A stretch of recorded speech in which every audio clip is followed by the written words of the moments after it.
우리 어르신들 건강 상하지 않도록 몸 관리 좀 잘 해 주시길 바라고요. 또 함께 또 서로 살피는 그런 우리들이 되었으면 좋겠습니다.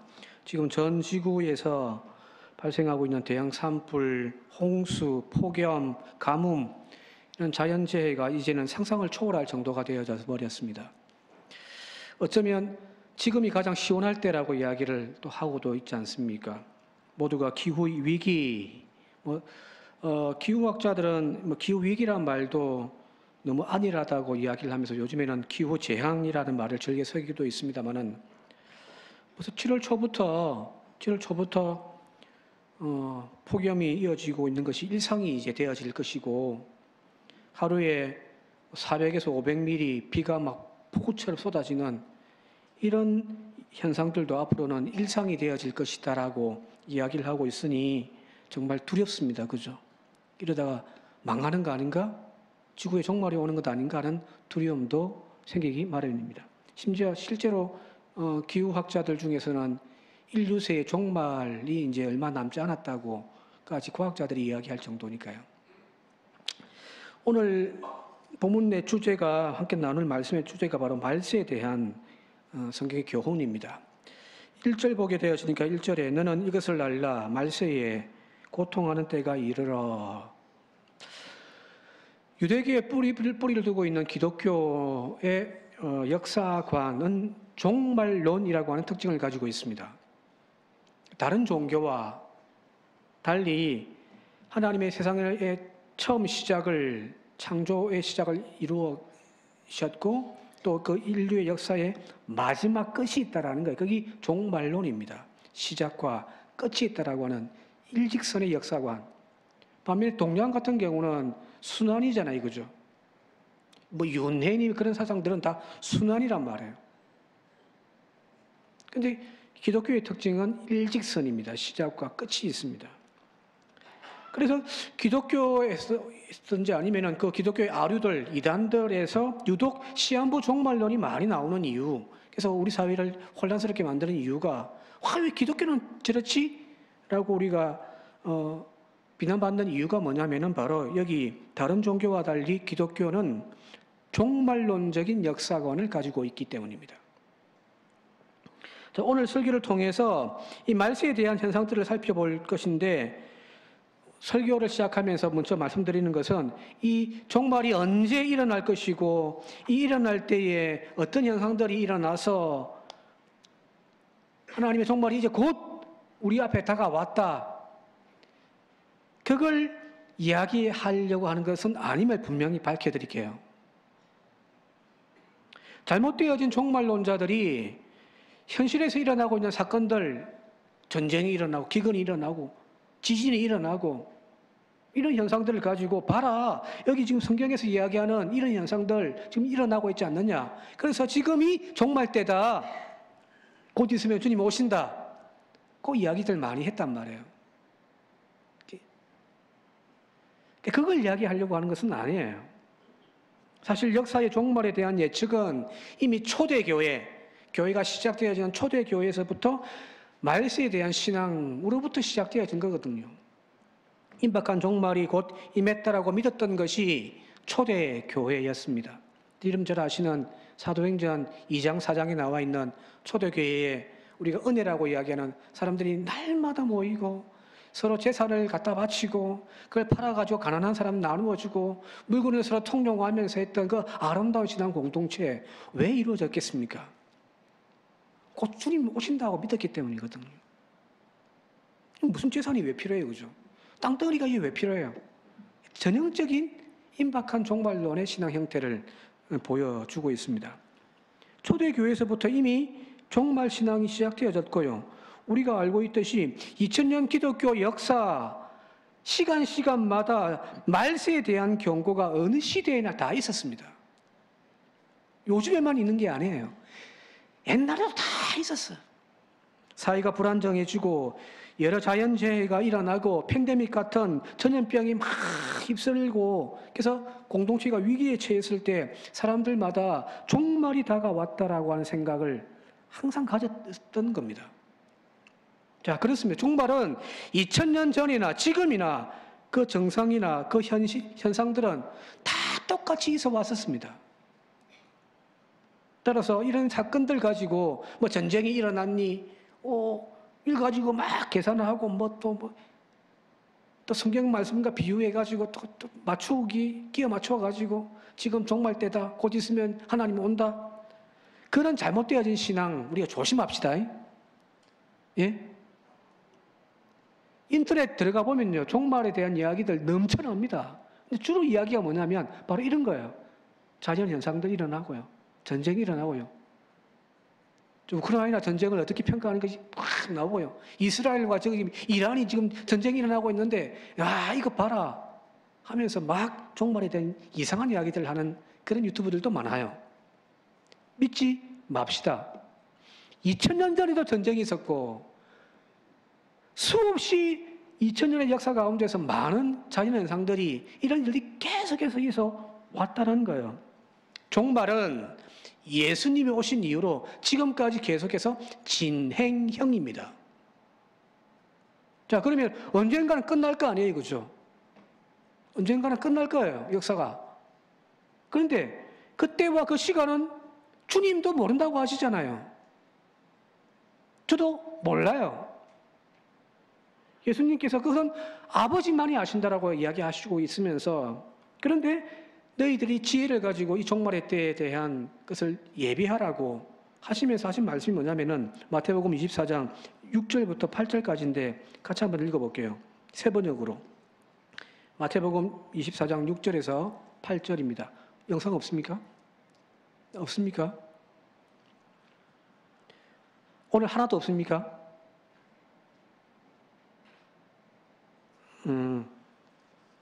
예, 제가 읽어드릴게요.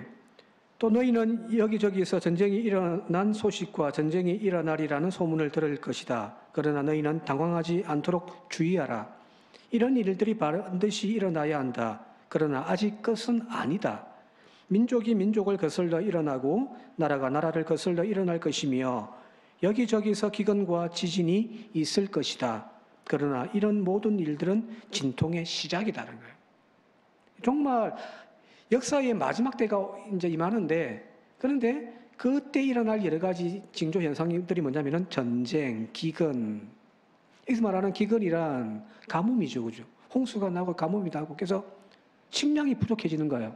자, 식량이 부족해지니까 어떤 일이 발생하냐면은 전쟁이 일어나는 겁니다. 단순한 기후의 위기의 문제가 아니에요. 좀 더워진다. 아니에요. 앞으로 식량 문제가 심각해질 수 있단 말이에요. 이것 때문에 전쟁이 일어날 수밖에 없습니다. 인류 역사가 항상 그래왔습니다. 전쟁이 일어나니까 수없이 많은 시신들이 길거리에 퍼져 있죠. 자연히 전염병이 퍼질 수밖에 없는 거란 말이에요. 자, 이런 현상들은 인류의 역사에서 계속해서 있어 왔던 거예요. 자, 지금 전쟁이 일어나고 있기 때문에, 지금 기근이 일어나고 있기 때문에, 지금 자연재해가 있기 때문에 종말이 임한다. 그게 아니에요. 오늘 본문 말씀 1절에 보게 되었으니까 아까 이 말세를 고통의 때라고 이야기를 하고 있단 말이에요. 말세의 특징을 고통의 때라고 이야기를 하고 있습니다. 여기서 말하는 고통이란 뭘까요? 앞서 이야기했던 마태복음 24장의 전쟁과 기근과 전염병과 이런 것들일까요? 요한계시록 보면은 종말의 예언서라고 하는 그 요한계시록에도 이런 이야기들이 하나님의 심판으로 등장한단 말이에요. 자, 그래서 어떤 사람들은 앞서 이야기했듯이 이런 것 가지고 지금이 종말이다. 지금이 하나님의 마지막 심판의 때다. 곧 있으면 하나님 오신다. 라고 이야기를 하는 겁니다. 종말은 그렇게 읽어서는 안 되는 거예요. 오늘 여기 말세에 고통하는 때라고 하는 이 표현을 우리가 이제 제대로 이해하려면은 이 헬라어 단어를 정확하게 아셔야 되는 거예요. 여기 보면은 말세에 고통하는 때 이 단어가 카이로이, 칼레포이 됐단 말이에요. 두 단어에 카이로스, 때의 시간을 이야기하는 카이로스와 칼레포스라는 단어가 이렇게 연결되어 나오는 가 있습니다. 근데 이 칼레포스가 결국에는 고통인데요. 근데 이 단어가, 이 칼레포이라는 단어가 신약 성경에서 딱 2번 나옵니다. 오늘 본문에서 한 번, 또 한 번은 어디서 나오냐면은 마태복음 8장에 나와요. 마태복음 8장에 보게 되어지니까 28절에 이 단어가 사용되어지는데 제가 읽어드릴게요. 또 예수께서 건너편 가다라 지방에 가심에 귀신 들린 자 둘이 무덤 사이에서 나와 예수를 만나니 그들은 몹시 사나워 아무도 그 길로 지나갈 수 없을 지경이더라 하는 겁니다. 여기서 칼레포스라는 단어가 어디 사용되어지냐면 몹시 사나워, 이게 칼레포스입니다. 이 단어가 막 힘이 세고 포악하고 그래서 고통스럽고 한데 이 단어가 무엇과 연결되어져 있냐면은 앞에 귀신 들린과 연결되어 있는 거예요. 그냥 아프고 전쟁이 일어나서 사람이 죽어나가고 하는 그런 현상들, 그 현상들이 고통스럽죠, 그죠? 근데 그 고통의 원인이 무엇이냐면은 바로 악한 영이 들어입니다. 말세에 왜 고통스러운 아픔이 우리들 가운데 임하느냐? 바로 그것은 악한 영이 세상을 지배하기 때문이라는 거예요. 우리는 얼마 전까지 정치를 바라보면서 말세다 말세란 말 많이 했잖아요. 그죠? 그죠? 제가 휴가 신나게 잘 보내고 집에 왔는데 뉴스 보니까 또 짜증이 나더라고요. 체포하러 들어갔더니 방에서 속옷만 입고 그냥 누워가지고 못 가겠다고 떼쓰는 그 모습을 보고서 동네 양아치도 아니고 그죠? 저도 결심했습니다. 교회에서 나가라면 반스만 입고 목욕실에 누워 있으려고요. 농담입니다. 이런 말도 안 되는 이 현상들 우리는 보아왔단 말이에요. 그죠? 얼마나 고통스러웠어요? 국가를 운영하는 권력자가 그리고 정치판에 무속이 들어가가지고 말도 안 되는 짓거리들을 하고 있는 그 귀신 들린 그 정치판 보면서 우리는 정말 고통스러웠잖아요. 권력을 움켜쥔 자가 그 권력을 가지고 상대를 억압하고 제압하는 수단으로 오용하는 그 모습 보면서 속이 다 들어갔단 말이에요. 국민의 안전을 위해서 맡겨놓은 권력 가지고 오히려 그 총칼을 가지고 국민을 향하여 들이대는 이 정신 나간 자들, 귀신 들린 자들, 악의 세력에 붙들린 자들의 모습 보면서 얼마나 우리는 고통스러웠습니까? 이게 고통이에요. 이게 말세의 고통이라는 거예요. 이로 인하여 모든 불의와 거짓이 우리 사이를 뒤덮어 버렸고 그 불의한 것들이 그냥 일상이 되어버리는 것들을 우리는 얼마나 고통스럽게 지켜보고만 왔었습니까? 이게 말세의 징조란 거예요.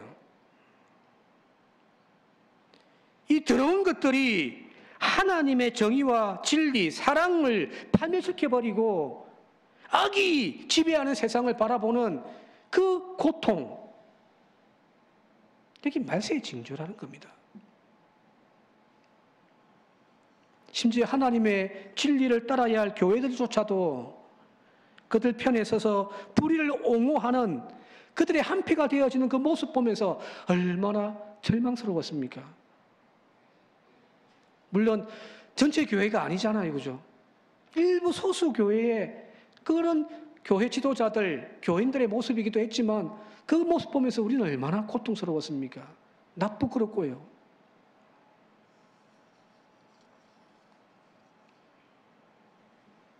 이것이 바로 말세의 징조입니다. 다시 말씀드립니다만 그것 때문에 지금 당장 주님 오신다는 이야기는 아니에요. 지금 그 때와 그 시간 언제 올 것인가를 이야기하려고 하는 것이 아니라 그 현상들인 거예요. 말세의 징조예요. 오늘 여기 보니까 이 악한 권세가 지배하는 세상 특징을 2절부터 쭉 읽어보면 오늘 5절까지 읽었는데 19가지 현상들이 나타납니다. 다 살필 수는 없을 것 같고요. 딱 그걸 공통적으로 종합해보자면은 관계성의 파괴입니다. 관계성의 파괴. 첫 번째는 인간과 인간의 관계가 파괴되어지는 거죠. 영상 혹시 되면은 좀 띄워주실래요? 2절과 3절 보니까 사람과 사람 사이의 관계가 파괴되어지는데 사람들은 자기를 사랑하는 거예요. 지밖에 몰라요. 부모가 자식, 오늘 아침에 인터넷 뉴스 한번 보고서 기가 차더라고요. 30대 부모가 2살배기 딸인가요? 아이를 이 무더운 날씨에 집에 혼자 그냥 처박아 놓고 3일 동안 밖에 나가 신고가 들어가가지고 그 아이를 구출했다는 이야기. 집에 들어갔더니 온갖 쓰레기고 2살배기 아이 그냥 겨우 밥만 좀 먹을 수 있도록 그냥 그 주변에 좀 깔아놓고 3일 동안 나갔다. 지밖에 모르는 거잖아요. 말이 안 되잖아요. 교만해요. 부모에게 순종하지 않습니다. 이거 찔리네요. 감사할 줄 모르고요. 무정합니다. 뭔가 문제가 생겼으면 풀어내야 하는데 원한을 풀어내려고 하지 않습니다. 서로 비방해요. 절제하지 않고 난폭하단 말이에요. 이런 사회에서 이 인간관계가 여러분 형성되겠습니까? 다 깨어지지. 가정도 깨어지고 공동체도 다 깨어지는 거예요. 그죠? 또 한 가지 특징은 뭐냐면 하나님과의 관계가 파괴되어지는 겁니다. 계속해서 보면 그러니까 2절부터 5절까지 하나님을 모독한단 말이에요. 오늘 우리 사회의 문화가 얼마나 하나님을 모독합니까? 감사할 줄을 몰라요. 불경스럽습니다. 선을 좋아하지 않습니다. 그 선을 쫓아가려고 하는 사람들 보면 바보스럽다고 이야기를 하고 어떻게든 편법과 불법으로 이득만 취하면 장땡이가 되는 세상 되어져 버렸잖아요. 착함은 바보예요. 하나님보다 쾌락을 더 사랑합니다. 겉으로는 경건하게 보이나 경건함의 능력은 상실되어진 시대. 그게 정말 말세의 현상들이라는 거예요. 다르게 표현하면 그 뒤에는 악한 세력이 이 세상을 지배해버리는. 이 특징들을 가만히 보게 되어지니까 이 인간과 인간의 관계가 파괴되어지고 하나님과 인간의 관계가 파괴되어지는. 자, 예수님께서 율법을 한마디로 요약하자면 하나님 사랑, 이웃 사랑이라고 말씀하셨는데 이것이 율법과 그 계명의 모든 것이라고 말씀하셨는데 이것이 부정되어지고 파괴되어지는 것, 그게 뭔가요? 죄잖아요. 그게 죄란 말이에요. 성경이 이야기하는 죄가 만연해 있는 세상. 그 세상이 바로 마지막 때인 거죠. 굳이 종교적인 의미에서 종말론이 아니더라도 이런 것들이 지배하는 사회와 공동체, 그 국가 유지되겠습니까?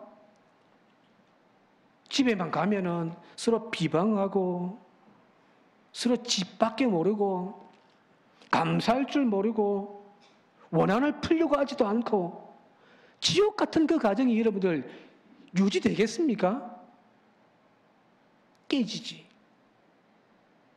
그런 공동체, 우리 교회가 그런 공동체라고 생각해 보십시오. 재직회만 하면은 여기저기 서로 욕을 하면서 싸워대요. 서로 존중할 줄 몰라요. 목사편, 머슴편 나누어져 가지고 막 난리예요. 그런 교회가 유지가 되겠습니까? 깨지지. 그런 국가가 유지가 되겠어요? 망하지. 그게 종말이에요.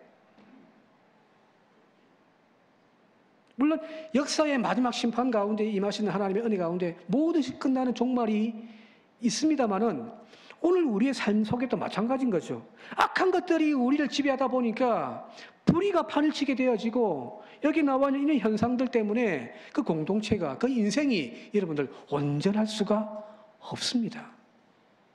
그래 보니까 오늘 우리 사회가 귀신이 들렸어요. 온갖 잡끝, 돈의 귀신, 권력의 귀신, 쾌락의 귀신이 오늘 우리 사회를 지배하고 있지는 않습니까? 사람 귀한 줄을 몰라요.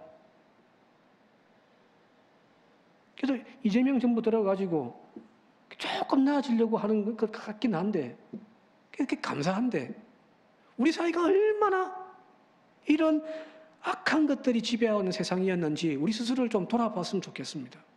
이러면 망하는 거예요. 자, 여기 뭐 여러 가지 많은데 일학계 중에서 사랑과 관련되어진 항목 한 3가지만 보겠는데 2절 보게 되어지니까 앞서 봤습니다만은 자기를 사랑한, 또 돈을 사랑해요. 쾌락을 하나님보다 더 사랑한다고 되어 있거든요. 자, 먼저 자기 사랑하는 거죠. 자기를 사랑하는 것이 뭐가 문제입니까? 그죠? 사랑해야죠. 제가 신학교 다닐 때 교회사 시간에 배웠던 것 중에 하나가 뭐냐면 13세기 때 중세의 유명한 수도사 베르나드라고 하는 수도사가 있습니다. 근데 이 베르나드가 했던 그 신앙인이 가져야 할 영성에 대한 4단계를 구별했는데, 거기 보게 되어지면 첫 번째 단계가 뭐냐면 자기를 위한 자기 사랑입니다. 자기를 위한 자기 사랑. 자기밖에 모르는 거예요. 주변엔 관심이 없습니다. 뭐 주변에 어떤 사람이 죽어가든 내 형제가 고통당하든 상관없습니다. 자기만 사랑하는 거예요. 두 번째 단계는 자기를 위해 하나님을 사랑하는 거예요. 네. 첫 번째가 가장 낮죠, 그죠? 두 번째 단계가 하나님을 사랑하긴 사랑하는데 그 이유가 목적이 뭐냐면 자기를 위해서요. 하나님을 도구화시키는 거죠. 하나님 복 내려주세요. 잘 되게 해주세요. 그런 기도. 저급한 사랑입니다. 그 다음 3번째 단계가 바로 하나님을 위한 하나님 사랑입니다. 하나님을 사랑하는데 온전히 하나님을 사랑하는 거예요. 이 나쁜 단계는 아니죠. 그런데 그 위에 4번째 단계가 뭐냐면 하나님을 사랑하기 위한 자기 사랑인 거예요. 하나님을 사랑한다고 해서 하나님은 나의 모든 것을 다 갖다 바친 아름다운 신앙의 모습이기도 하지만 진짜 더 건강한 신앙은 뭐냐면은 하나님을 영광스럽게 하기 위하여 자기를 사랑하는 거예요. 이 4번째 단계라고 되어 있거든. 자기 사랑하는 것 나쁜 게 아니에요. 그래요, 우리 스스로가 지난 주일날 설교했듯이 내가 하나님의 거룩한 자녀다라고 하는 당당함 가지고 살 거 아니에요, 그죠? 그죠? 자, 그런데 문제는 무엇이냐면은 바로 이 사랑이 자기만을 위한 사랑이란 말이에요. 본문에 나와 있는 자기 사랑이란 필라우토이라고 되어 있는데 이거는 이기적인 사랑, 자기밖에 모르는 사랑입니다. 그리스도인들의 삶의 방식도 사랑입니다. 성경을 쫙 압축해서 한 방울 액기스를 뽑아낸다면 그건 바로 사랑입니다. 구약 성경도 신약 성경도 마찬가지입니다. 사랑입니다. 그래서 고린도전서 13장에 말씀했던 것처럼 사랑이 없으면 아무 유익이 없고 아무것도 아니에요. 사랑이어야 합니다. 그런데 그리스도인들에게 있어서의 사랑은 자기 사랑이 아니죠. 타인을 향한 사랑이어야 합니다. 그게 진짜 백의 사랑입니다. 내 이웃을 내 몸같이 사랑하라고 성경은 이야기하고 있고, 오직 겸손한 마음으로 각각 자기보다 남을 더 낮게 여겨주, 형제를 위하여 자기의 목숨까지 내어주는 그 사랑, 그게 기독교의 정신이거든요. 그런데 악이 지배하는 세상 가운데서는 이런 모든 사랑이 변질되어져 버린, 쾌락을 사랑하고 돈을 사랑하고 자기를 사랑하게 만든.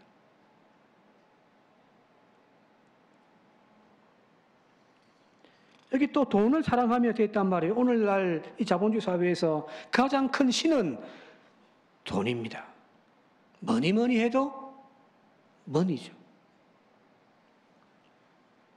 교회 안에서조차 교인들조차 돈을 신처럼 섬기고 사랑하고 있습니다. 결국 하나님의 자리에 돈이 앉아 있더라는 겁니다. 자, 미국에서 시작되어진 그래서 한국에 건너와서 한국에 지대한 영향을 미쳤던 번영신약이라고 하는 것 몇 번 말씀드렸잖아요. 그죠? 성장주의, 축복 그런 것들이 바로 이 만몬신앙에 기초하고 있는 거거든요. 인간의 탐욕, 더 가지고 싶은 탐욕과 하나님을 한데 묶어서 축복이라고 우리는 이야기를 하고 있는 거예요. 근데 여기서 진짜 신은 누굴까요? 돈인가요? 하나님인가요? 하나님이 아니라 돈이 진짜 신입니다. 하나님은 이 돈을 내가 더 벌기 위하여, 더 가지기 위한 수단일 뿐이지.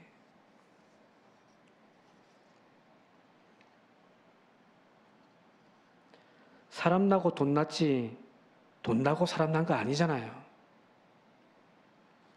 돈이 먼저가 아니라 사람이 먼저인 거거든요. 그죠? 몇 푼 벌겠다고 직장 나가서 일하다가 죽는 사람, 한 번 죽는 것도 아니고 똑같은 일이 반복되어지는 그걸 고치지 않는 사회. 사람보다 돈이 우선이란 말이에요. 가정이 먼저지 돈이 먼저가 아닙니다. 진정한 행복의 비결을 돈에서 찾지 말고 하나님에게서 찾는 저와 여러분들이 되시길 바랍니다. 돈은 좋아하시되 사랑하지 마십시오. 우리가 사랑해야 될 유일한 대상은 한 분 하나님이십니다. 그러면 그 하나님께서 지난 시간에 말씀드렸듯이 사랑하는 자녀들에게 좋은 것 주지 않겠습니까? 그렇죠? 하나님 없이 돈만 쫓아가니까 안 되는 거죠. 쾌락보다 하나님을 더 사랑하는 저와 여러분들 되시길 바랍니다. 자, 오늘 앞부분이 좀 길어져가지고 설교를 좀 짧게 되겠네요. 자, 마지막 오늘 5절 말씀 읽고 좀 말씀을 좀 정리하도록 할게요. 5절 혹시 있으면 같이 한번 읽도록 하겠습니다. 시작.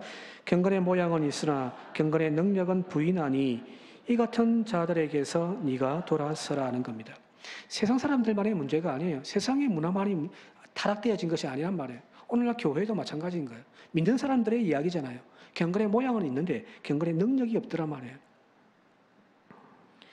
사탄의 세력이 활발하게 판을 치고 있는 저 세상만이 아니라 오늘날 교회 안에도 오늘 예수 믿는 우리에게도 사실은 우리의 영혼의 깊은 자리에 하나님이 아닌 마귀가 들어와 있지는 않습니까?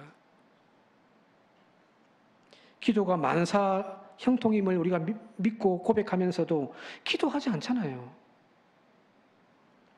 성경의 말씀이 생명의 말씀이라고 우리가 확신하면서도 성경 읽는 것 얼마나 하고 계십니까?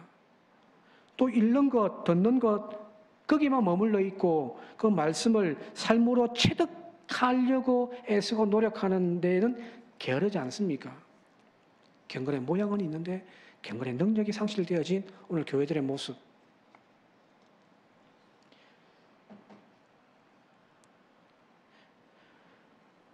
주일이면 교회 나오고 맡겨진 직분 그럭저럭 감당하면은 칭찬도 받습니다. 그러나 삶에서 경건의 능력이 사라져버리면 그리스도의 향기가 나지가 않습니다. 세상을 변화시킬 아무런 능력도 나타나지 않습니다. 교회마저 이래버리니까 세상이 더 타락해버리고 더 악해져 버리는 거죠. 그러면 망하는 겁니다. 저는 믿습니다. 목사이기 때문이 아니라 이 악한 세대에 그래도 희망이 되어지는 곳은 교회라고요. 근데 교회가 그 능력을 잃어버리면 그냥 막 나가는 거예요. 잘못 가고 있을 때 브레이크를 한 번씩 팍팍 밟아줘야 되는데 브레이크가 고장 나버렸으니 속도만 우웅 낸다고 나라가 부자 된다고 좋은 것만은 아니라는 거거든요. 정말 경건의 모양이 아닌 능력을 살아가기 위하여 무던히 애쓰고 노력하는 저와 여러분들이 되시길 바랍니다. 예. 모양만 가지면 편해요. 신앙생활 얼마나 편한데요. 성경책 탁 들고 교회만 오면 되는 신앙이면 정말로 편합니다. 그런데 경건의 능력을 가지기 위해서는 무던히 애써야 되는 겁니다. 그래서 오늘 12절 말씀 보게 되어지니까 무릇 그리스도 예수 안에서 경건하게 살고자 하는 자는 박해를 받으리라.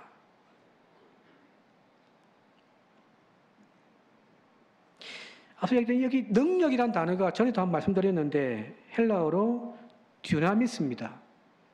경건의 능력 할 때 능력이 듀나미스인데 이 듀나미스란 단어에서 영어에 다이나마이트가 나온 거예요. 이 능력이란 폭발적인 겁니다. 분명 기독교의 믿음 생활, 경건 생활에는 하나님의 능력이 폭발적으로 일어납니다. 사탄이 이걸 얼마나 무서워하겠습니까? 그죠?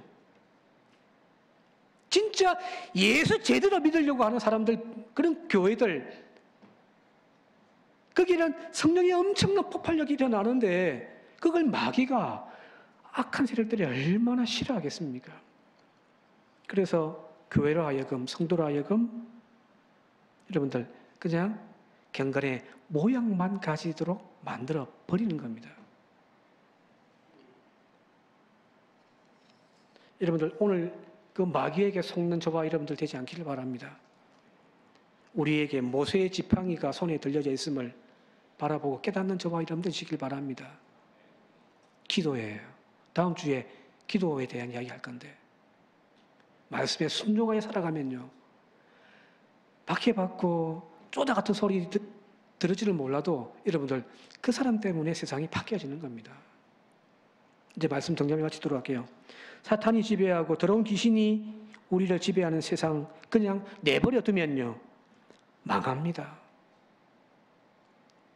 그러나 하나님의 사람은 그 영혼 중심에 살아계신 하나님의 말씀을 품고 살아가는 사람들입니다. 그렇게 못 살아도 상관없어요. 꼭 그렇게 살아야 되는 것만은 아니에요. 적어도 말씀의 씨앗을 가슴에 품고서 몸부림치는 그 몸부림을 통하여서 여러분들 우리의 삶이, 우리의 믿음이 바뀌어져 가는 겁니다. 그래서 제일 마지막에 본문 제일 마지막에 이렇게 되어 있는 거예요. 모든 성경은 하나님의 감동으로 된 것으로 교훈과 책망과 바르게 함과 의로 교육하기에 유익하니 이는 하나님의 사람으로 온전하게 하며 모든 선한 일을 행할 능력을 갖추게 하려 함이다라는 겁니다. 경건의 능력을 품기 위하여 가슴에 하나님 말씀을 품고 살아가는 저와 여러분 되시길 바랍니다. 그냥 습관적으로 듣고 흘리고 그냥 습관적으로 교회 나가고 하는 그런 경건의 모양이 아니라 진짜 경건의 능력을 가진 성도들이 되어져서 여러분들을 통하여 망해가던 가정이 살아나기를 바라고요. 망해가던 공동체가 살아나고 이 나라가 다시 살아나는 역사를 이루어갈 수 있기를 주님의 이름으로 축원드립니다. 함께 기도드리겠습니다. 고마우신 아버지 하나님, 주의 능력과 주의 은혜가 우리 안에 있음을 믿습니다. 말씀은 생명입니다. 살림입니다. 그러나 말씀을 잃어버리고 세상의 악한 것들이 우리를 지배할 때에는 망함임을 깨닫게 하여 주옵소서. 당장은 부하여지고 당장은 높아지고 당장은 행복해질 수는 있지만 그 끝이 망함임을 깨닫는 저희들 되게 하시고 결단하는 저희들 되게 하옵소서. 세상의 것을 움켜쥘 것인지 하나님의 손을 붙잡을 것인지를 결단하는 저희들 되게 하시되 주여 간절히 소망하옵기는 주님 손 붙잡고 또 한 주간 살아가는 우리 모두가 되게 하옵소서.